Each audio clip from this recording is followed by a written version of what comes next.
Bonjour à tous. Ce numéro spécial, d'ailleurs dans le monde, est consacré à l'élection présidentielle au Togo de ce samedi 22 février. Nous sommes à Lomé pour cette émission exceptionnelle, plus précisément dans les locaux de la chaîne nationale, la télévision togolaise TVT. 7 candidats, dont le président sortant Faure Gnassingbé, qui brigue un 4e mandat, vont solliciter le vote des électeurs. Les 6 autres candidats sont Jean-Pierre Fabre, président de l'ANC, Agbeyome Kodjo, qui lui préside le MPDD. On a aussi Aimé Tchabouré Gogué, qui est à la tête de l'ADI, suivi de Georges William Kwessan, qui lui préside le parti Santé du Peuple, Komi Wolou, qui gère le PSR, et enfin Mohamed Chassouma Traoré, qui est à la tête du MCD. Puis nous décrypterons la situation politique, économique et sociale au Togo en compagnie de Didier Assogba, directeur du site d'information Togo Breaking News, et de Spero Maoulé, membre du CACIT, le collectif des associations contre l'impunité au Togo.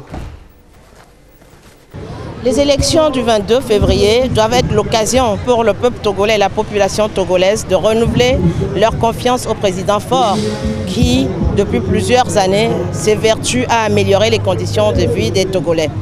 Et le message, c'est mobilisons-nous, renouvelons notre confiance au président Faure. Il a un bilan, il a fait ses preuves et il a un projet, un programme de société qu'il est important de retenir, qui est construit autour du bien-être, autour de l'homme, de l'humain. À la victoire du candidat Faure, sans surprise. Monsieur le ministre, bonjour. Bonjour madame.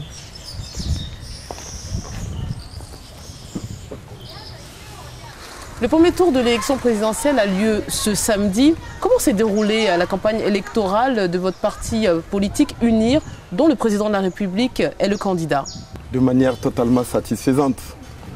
Parce que ça a été à la fois une campagne joyeuse et enthousiaste, avec un grand niveau de mobilisation, d'engagement, de ferveur militant, avec une détermination à la fois des populations, des cadres, des militants ordinaires qui souhaitaient aller à la rencontre du chef de l'État. Mais c'était également une campagne extrêmement studieuse, parce que le candidat Faure Gnassingbé cherchait à discuter avec différentes catégories et couches de la population, à échanger pour mieux expliquer ce que nous avons fait ensemble au cours des 15 dernières années, en termes de réalisation, en termes de résultats, en termes d'acquis obtenus, mais aussi recueillir les points de vue, les contributions, les propositions des populations pour pouvoir améliorer l'action publique et améliorer les propositions et les engagements qu'il prend pour les 5 prochaines années. Le candidat de l'opposition, Jean-Pierre Fabre, dénonce des entraves à sa campagne par le pouvoir en place. Que s'est-il passé exactement? Vous savez, au Togo, comme sur tout le continent africain, et même en Occident, vous verrez des réunions ou des meetings publics du président Macron ou du président Trump qui sont chahutés par des groupuscules d'opposants ou de citoyens qui désapprouvent leur manière de faire ou d'agir, ou leur vision, ou leur action. Alors au Togo, cela peut arriver. C'était des incidents très mineurs, notamment du fait que certains des candidats ne sont pas véritablement des légalistes et des républicains. Il était prévu que partout les candidats doivent aller et se rendre, avoir des meetings, que les autorités locales, notamment les préfets, soient informés afin de voir comment accommoder et concilier les différentes activités et manifestations qui ont lieu dans les localités. Alors il est arrivé par endroits qu'il y ait des malentendus et des incompréhensions, mais dans l'ensemble, la campagne s'est déroulée en toute liberté, en toute sécurité pour tous les candidats. L'opposition, une partie de la population dénonce un verrouillage de la gouvernance de ce pays par une seule famille, les Gnassingbé, depuis 1967. Comment cela vous interpelle? Non, cela ne nous interpelle aucunement, parce que qu'est-ce qui est reproché au président Faure Gnassingbé? Son patronyme. Je ne crois pas qu'au Togo ou en Afrique ou partout dans le monde, aux Amériques et en Europe, qu'on puisse faire l'objet d'un délit de patronyme. Qu'est-ce que les Togolais disent, y compris ses adversaires? C'est qu'il travaille bien. C'est un homme d'ouverture. C'est un homme dont l'autorité, le leadership et l'expérience sont indispensables au Togo en ce moment où Notre sous-région, malheureusement, est agitée, est confrontée à des actes de violence, de terrorisme, de djihadisme. Et grâce à son autorité, à son expérience, à son engagement, le Togo jouit de la paix et de la sécurité. Le président fort Essosima Gnassingbé est au pouvoir depuis 2005. Son premier mandat a été dit placé sous le signe de la réconciliation. Le deuxième sur le développement des structures et infrastructures socio-économiques. Et le troisième devait mettre, qui s'achève, donc ce troisième mandat, devait mettre l'accent sur le social. Que peut-on mettre à son actif sur le plan social ces 5 dernières années? Beaucoup de résultats, beaucoup d'actions, beaucoup de réalisations. Je prends tout simplement le secteur social. À travers les actions de développement à la base, à travers le Fonds national de la finance inclusive, à travers le mécanisme incitatif de financement de l'agriculture MIFA. Cela a permis à la fois d'améliorer les conditions de vie des populations. En 2005, l'incidence de la pauvreté se situait autour de 65%. Aujourd'hui, on est autour de 50%, soit près de 15 points de gagné. L'espérance de vie est en train de s'améliorer au Togo. Alors, quand vous prenez les infrastructures, alors c'est vrai qu'on ne voit pas l'incidence sociale des infrastructures. Mais les infrastructures, c'est plus de commerce, c'est plus d'évacuation des productions, c'est une meilleure compétitivité du port autonome de Lomé par rapport au pays de l'Interland, ce qui permet de mobiliser davantage de ressources publiques et d'assurer de meilleures conditions. Les fonctionnaires, les recrutements ont continué chaque année au rythme d'au moins 3000 fonctionnaires recrutés chaque année.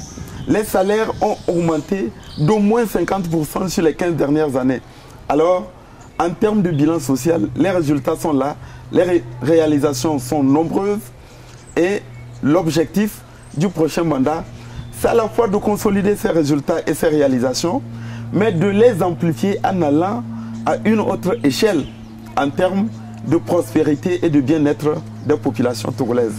Alors, dernière question, monsieur le ministre. Si le président Faure Gnassingbé ne remporte pas cette élection, acceptera-t-il sa défaite? Oui, dans un esprit de loyauté, dans un esprit républicain, s'il venait à perdre des élections, il admettrait sa défaite. Mais vous savez, il y a des possibilités qui sont pratiquement impossibles, si je peux le dire ainsi. Ah bon, c'est impossible? Mais ce n'est pas possible parce que le niveau de ferveur, d'enthousiasme, de mobilisation, d'engagement, de détermination qui sont perceptibles sur le terrain pendant la campagne et qui sont incomparables par rapport à tous les autres candidats. Personne n'ose imaginer que les Togolais seraient hypocrites, qu'ils seraient dans la duplicité, qu'ils se sentent autant mobilisés spontanément. Nous récusons le langage qui consiste à croire qu'il suffirait de distribuer des billets de banque, de donner des tricots pour que les gens puissent participer à des meetings. Tous ceux qui ont participé aux meetings, aux mobilisations, au rassemblement du candidat fort, au rassemblement du parti uni, c'était spontanément. Et donc, une défaite est impossible et improbable. Je veux voter pour M. Jean-Pierre Fabre parce qu'il n'est pas seulement théorique, mais il est pragmatique. Déjà, nous, avec la mobilisation que nous voyons sur le terrain, on sait qu'il n'y aura pas de deuxième tour. M. Jean-Pierre Fabre va gagner dès le premier tour. Jean-Pierre Fabre, bonjour. Bonjour. Vous portez les espoirs de l'Alliance nationale pour le changement à l'élection présidentielle de ce samedi 22 février. Comment s'est déroulée la campagne de votre parti? Ça a été très difficile. Il y a d'abord les distances, l'état des routes, et puis il y a les tracasseries ordinaires des militants du parti au pouvoir qui ont tenté à plusieurs reprises de nous empêcher de tenir meeting. Et il a fallu qu'on fasse preuve de beaucoup de maîtrise de soi pour régler ces situations. Et il y a également les préfets, donc si vous voulez, toute la machine de l'État pour nous empêcher de tenir des meetings. Alors nous avons interrogé le ministre Bawara avant vous et quand je lui ai fait part de ses propos, il nous a expliqué que votre parti, certains partis, n'avaient pas suivi le processus, on va dire, légal pour pouvoir prétendent à faire des meetings dans certaines localités. Est-ce le cas? Non. D'abord, nous avons satisfait à toutes les démarches nécessaires. Mais n'oubliez pas que nous sommes en période électorale et qu'en période électorale, on peut faire des manifestations de manière spontanée. Malgré cela, nous avons satisfait à toutes les démarches nécessaires. Mais il ne s'agit pas de la CENI ou de la HAC qui nous empêche de tenir des manifestations. Il s'agit de nervis du parti au pouvoir. Parce que s'il s'agissait de la HAC qui nous reprochait de ne pas avoir rempli les conditions nécessaires, on peut comprendre. Mais il s'agit de militants du parti au pouvoir, de responsables de parti au pouvoir qui ont tenté à plusieurs reprises et devant tout le monde de nous empêcher de tenir des meetings. Donc, je crois que ce que le ministre est en train de dire, il a donné une réponse. Alors les élections donc législatives de décembre 2018 ont donc donné un nouveau Parlement largement dominé par UNIR, le parti présidentiel, avec 59 sièges sur 91.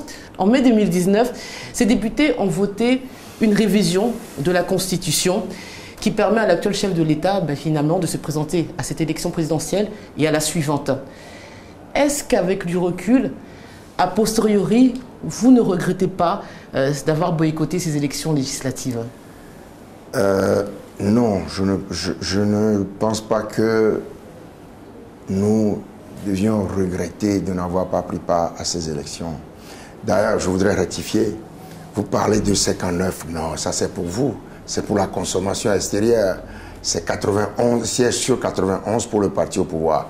Il y a des lièvres du parti au pouvoir qui ont participé sous le manteau d'indépendants, etc., d'autres partis. Mais en fait, c'est le parti au pouvoir et ses accompagnateurs habituels.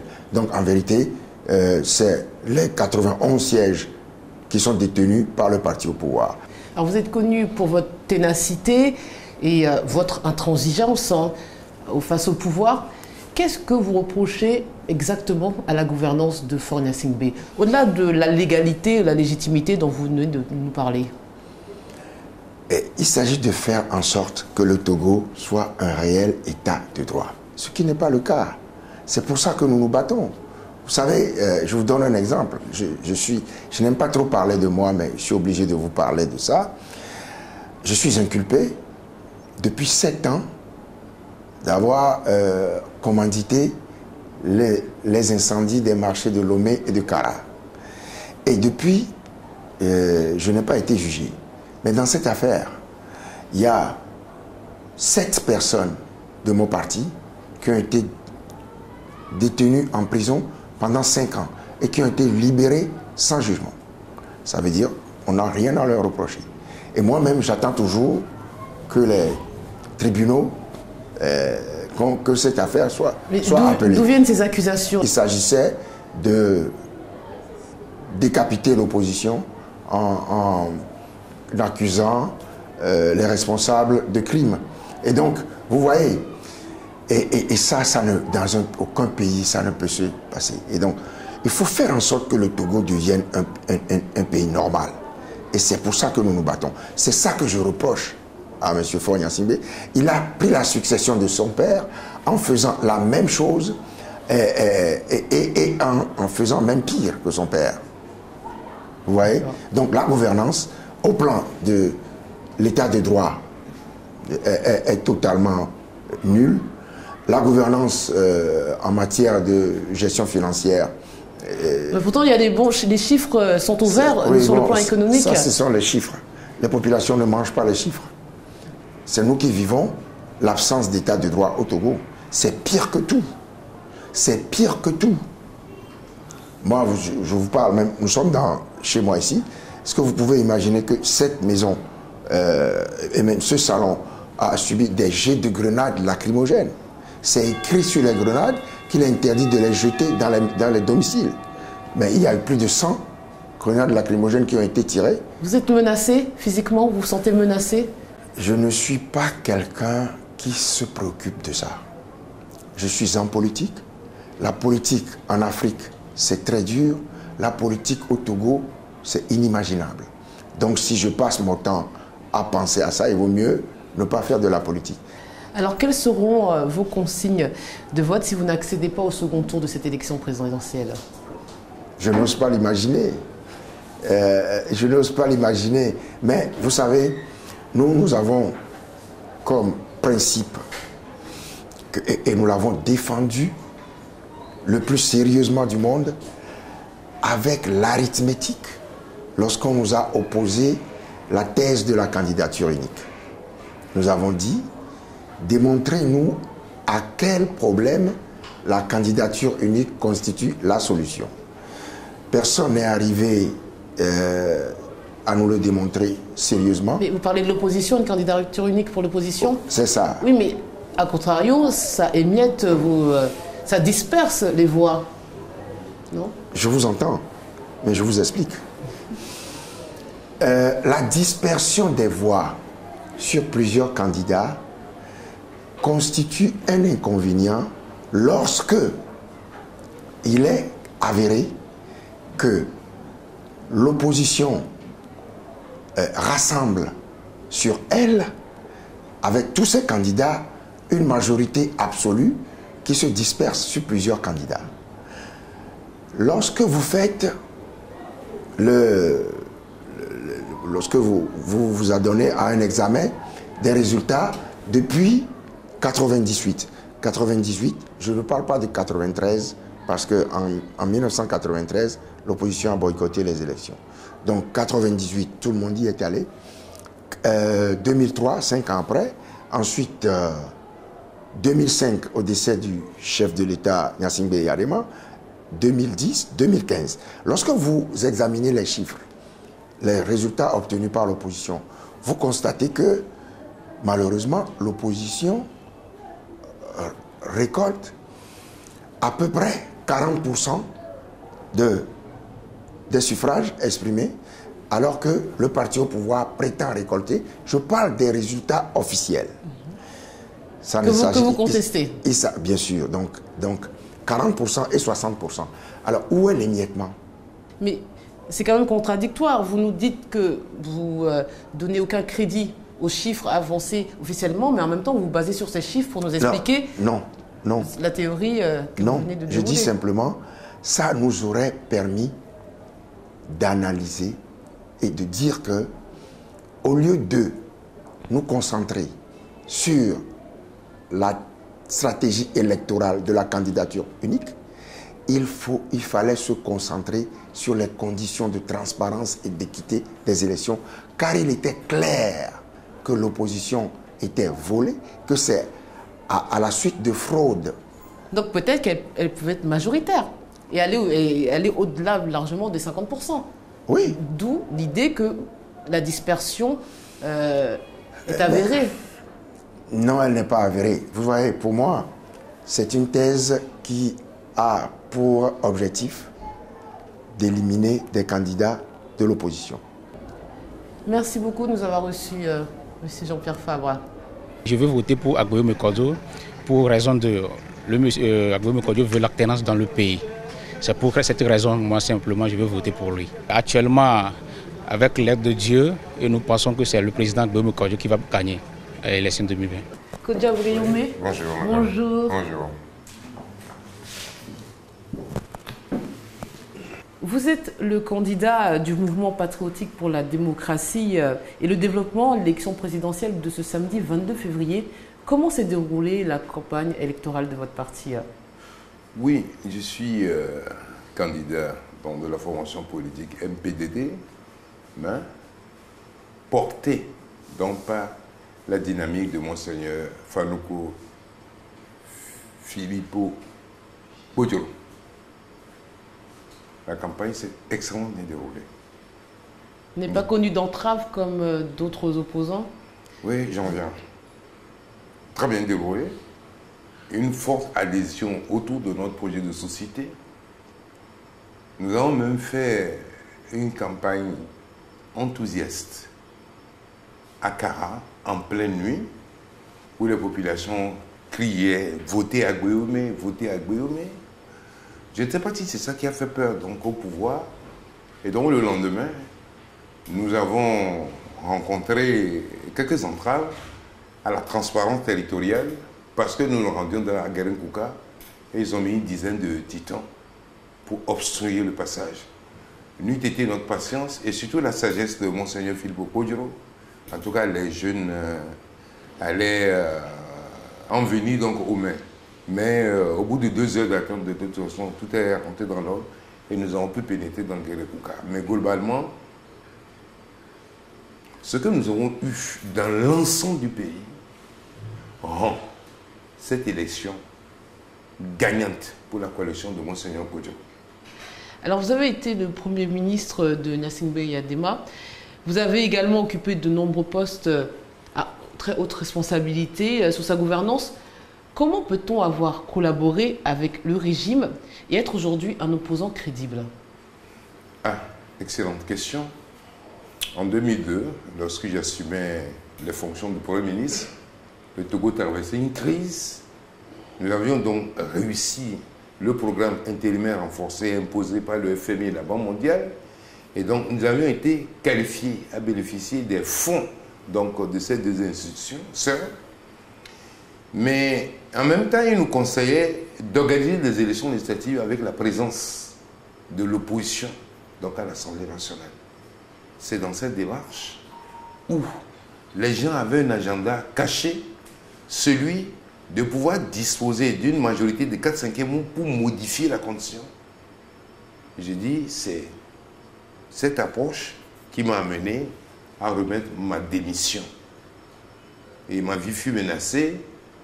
Et donc le corps diplomatique ici m'a aidé à trouver un point de chute, notamment dans la France, où j'ai du moins passé 3 années en tant qu'exilé politique.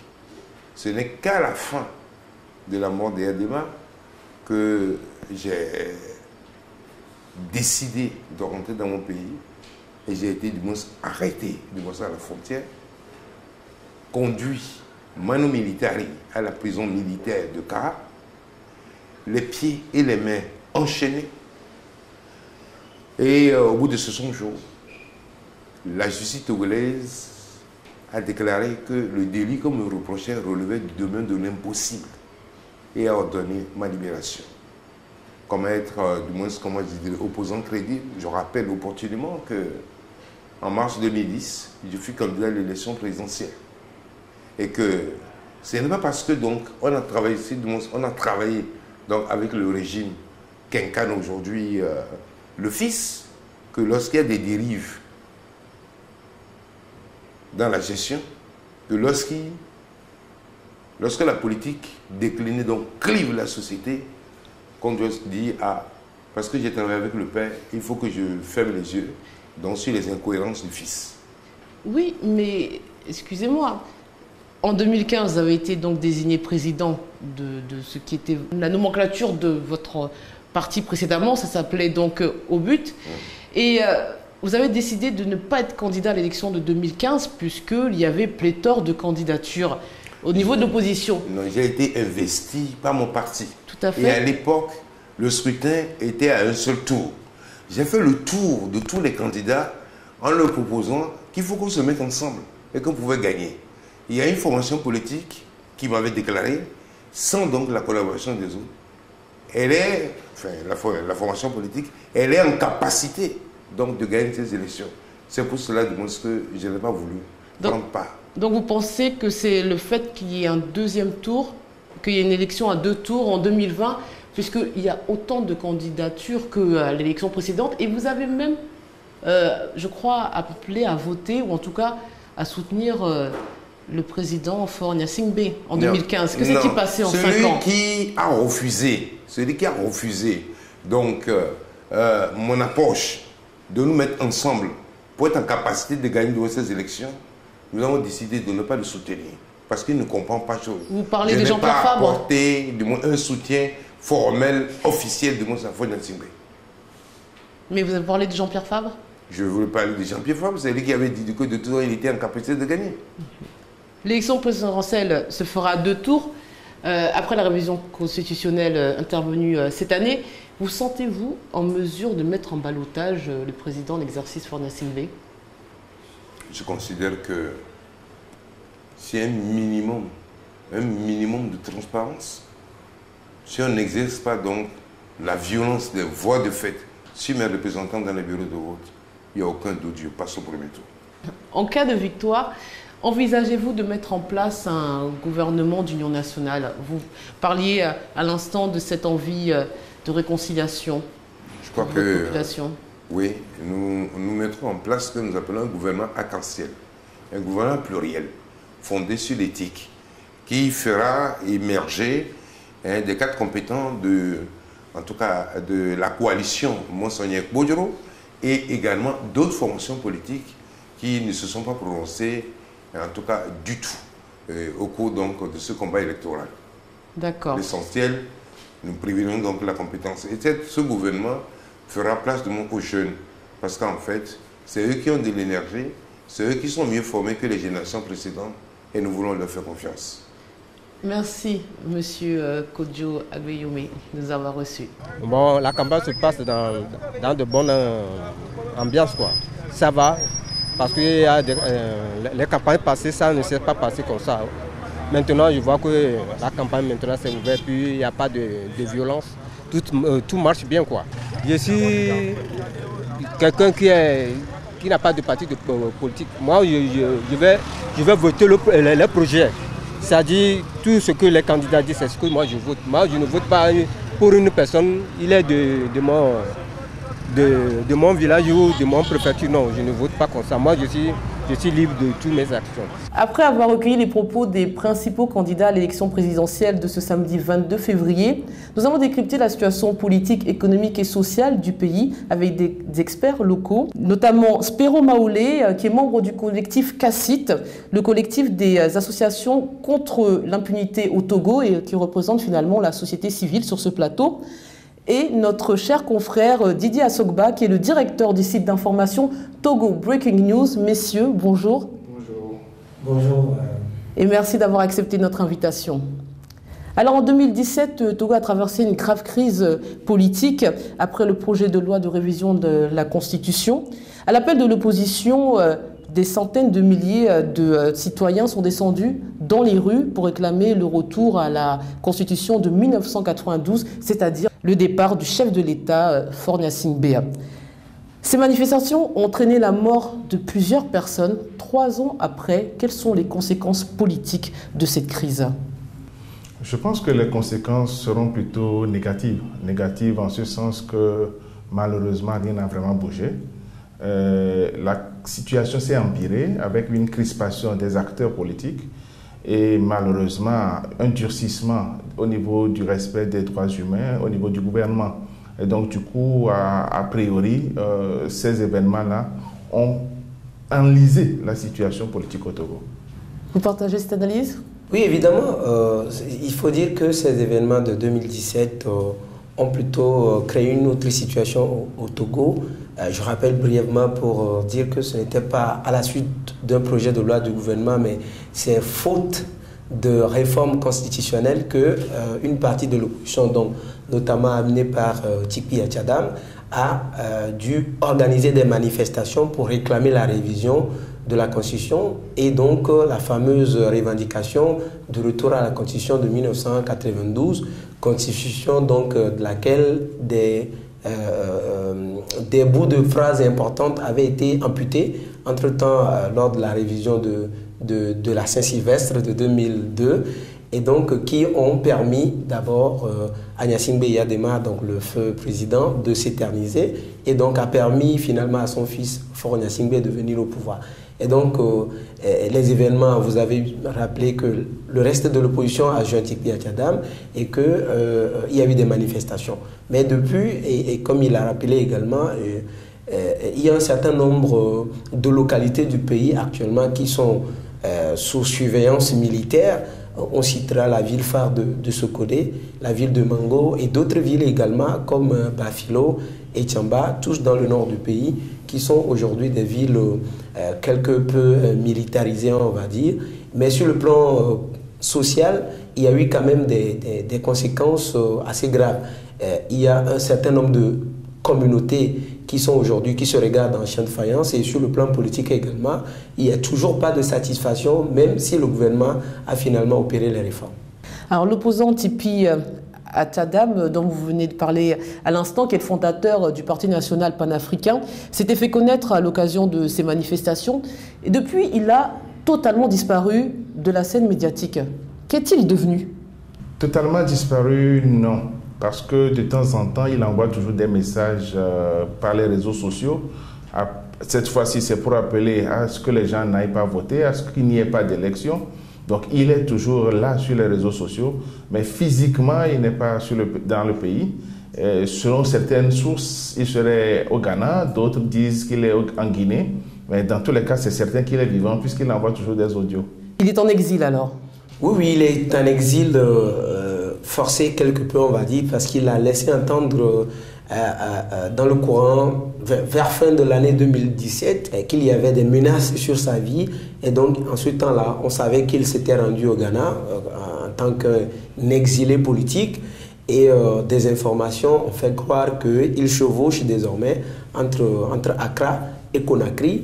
Mais même si ces informations restent à vérifier, ce qui est sûr, Tipi Atchadam reste vivant et continue quand même de peser sur la vie politique, notamment au niveau de l'opposition. Alors depuis l'instauration du multipartisme en 1991, on dénombre 28 tentatives de dialogue entre le pouvoir et les partis d'opposition. Le Togo compte 113 partis politiques pour une population d'un peu plus de 7 millions d'habitants. Ce paramètre n'est-il pas un frein finalement à tout dialogue national? Je pense que c'est moins le nombre de partis politiques qui est le frein que le fonctionnement des partis politiques. Parce qu'en réalité, il y a 100 et quelques déclarés, mais depuis, il y en a qui ne fonctionnent plus. Et donc, il y a des partis qui n'existent que sur papier. Et donc, en réalité, le chiffre là est exagéré. Si on doit épurer tous les partis qui ne sont plus fonctionnels aujourd'hui, on n'est pas à ce nombre-là. Mais le vrai problème, ce n'est pas la pléthore des partis politiques, mais c'est le fonctionnement de ces partis politiques-là. Et ce n'est pas des partis politiques qui fonctionnent comme des associations normales, c'est plus une forme de société où on a une seule ou deux personnes qui financent de leur poche et donc qui ont un monopole et donc empêchant toute alternance au sein de ces partis politiques-là.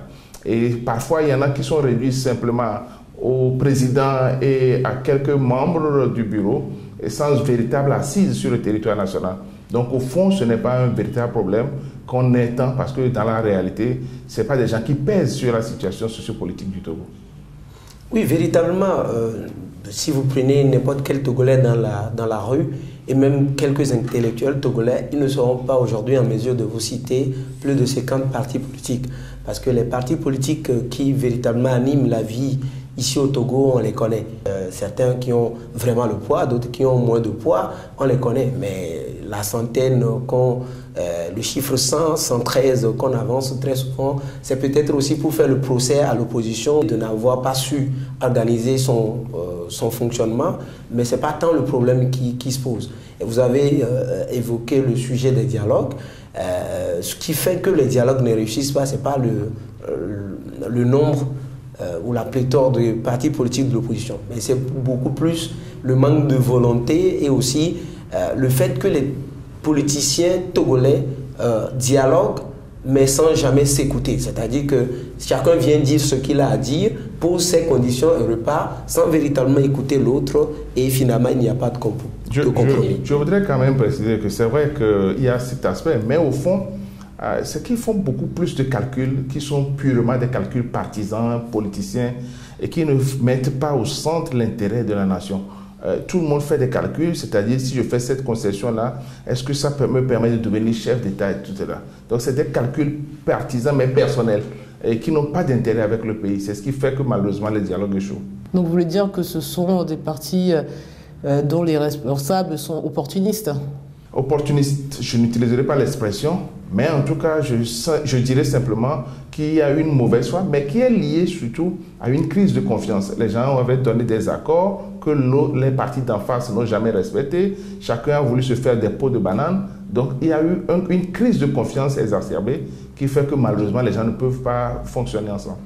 Alors en juin 2019, pour la première fois depuis 32 ans, le Togo a organisé des élections locales pour élire des conseillers municipaux.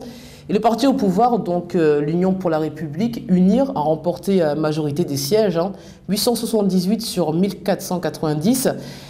L'Alliance nationale pour le changement vient en deuxième position avec 132 sièges, suivi de la coalition de l'opposition C14 avec 131 sièges.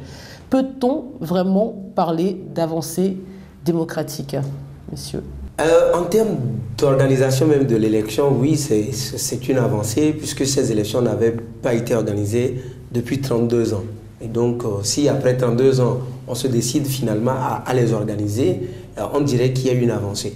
Mais dans le processus même d'organisation de ces élections-là, il y a beaucoup de choses qui n'ont pas laissé penser qu'il y avait véritablement une avancée parce que ces élections avaient été organisées un peu comme dans la suite de ce qui avait été organisé le 20 décembre 2018, c'est-à-dire que l'opposition, comme il a décrit, la majorité de l'opposition comme des radicaux, donc n'avaient pas participé aux élections législatives et donc n'étaient pas vraiment dans la posture de participer à ces élections locales-là. Mais finalement, ces partis ont participé, mais entre-temps, les choses avaient déjà été préparées, organisées en avance, et donc du coup, ces élections ont été organisées dans un délai de 3 mois, ce qui a fait qu'il n'y avait pas véritablement des conditions de transparence garanties pour ce genre d'élections. Alors, tout autre sujet, on va aborder l'aspect sécuritaire. La pression djihadiste est très forte dans le nord du pays, selon le chef de l'État. Et le Togo partage ses frontières avec le Ghana, le Bénin et le Burkina Faso. Quels sont les risques d'une incursion des terroristes au Togo? Je pense que les risques sont réels, mais pas aussi certains, aussi alarmants qu'on veut nous faire croire. Parce qu'en réalité, les djihadistes se situent beaucoup plus au nord du Burkina, pas au sud du Burkina. Et donc, ce n'est pas la frontière avec le Burkina qui fait notre problème.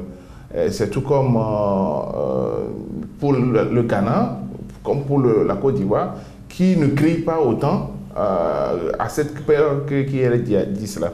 Mais cependant, il faut faire attention, parce que le terreau peut être favorable.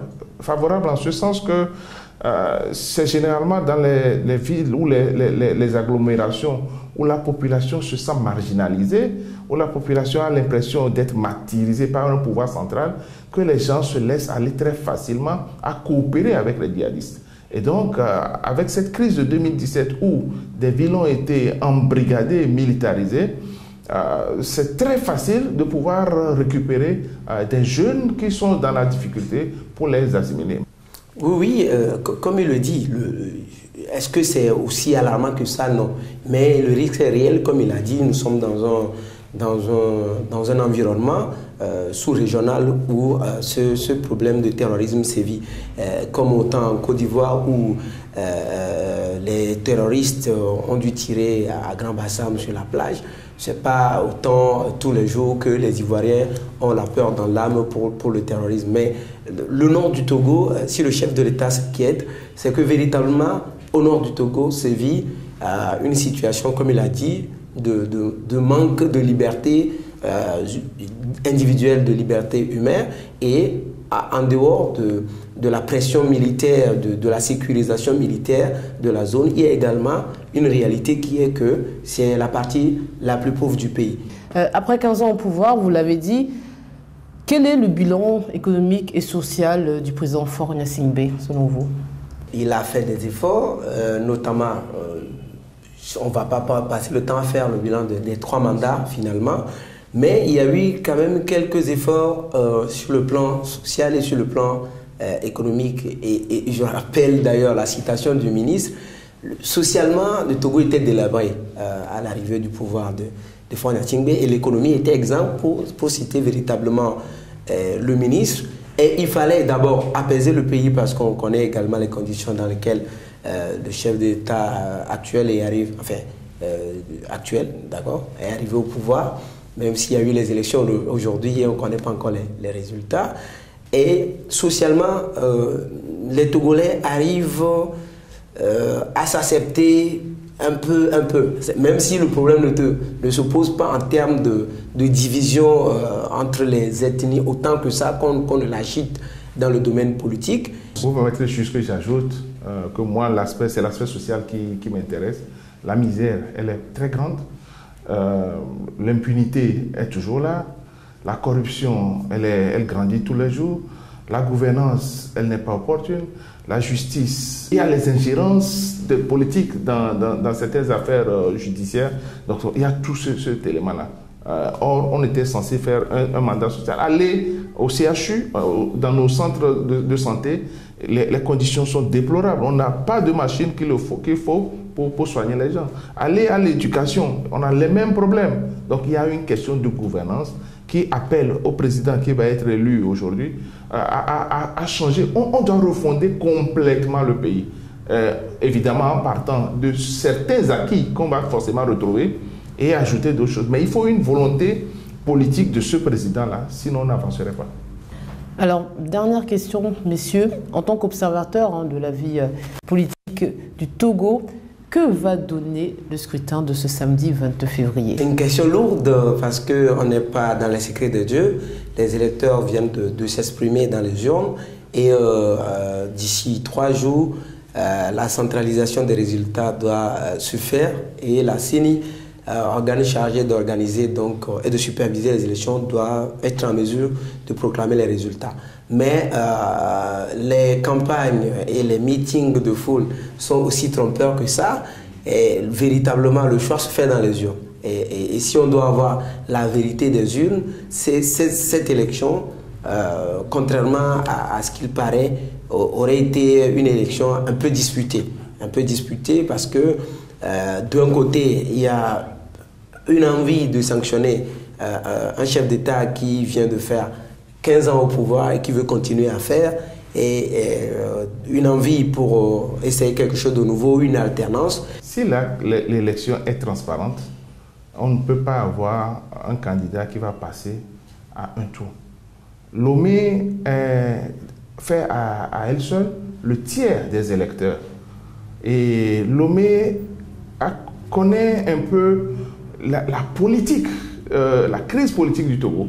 Et donc, ça va être difficile de maximiser autant pour un seul candidat, alors qu'ils sont 7 à Lomé, pour pouvoir passer au premier tour. Ce qui fait que, logiquement, si l'élection est transparente, je vois plutôt, peut-être en 3 candidats, M. Fogna Singbe, M. Agbeo Mekodjo et M. Jean-Pierre Fabre, entre les 3, je les vois 2 aller au second tour. Maintenant, il faut que l'élection soit transparente. Et surtout que c'est la seule condition pour ne pas avoir des contestations qui vont déboucher encore sur la violence. C'est la fin de cette émission. Messieurs, merci pour votre contribution. Merci également à la population togolaise pour son accueil. Et enfin, un grand merci à la télévision togolaise, la TVT, et à son directeur général, M. Dossé Épée, et à Ulrich Amega pour leur esprit de confraternité. Merci à vous de nous avoir suivis. On se retrouve dès samedi prochain en direct d'Abidjan pour un nouveau numéro d'Ailleurs dans le monde. Excellent week-end à tous.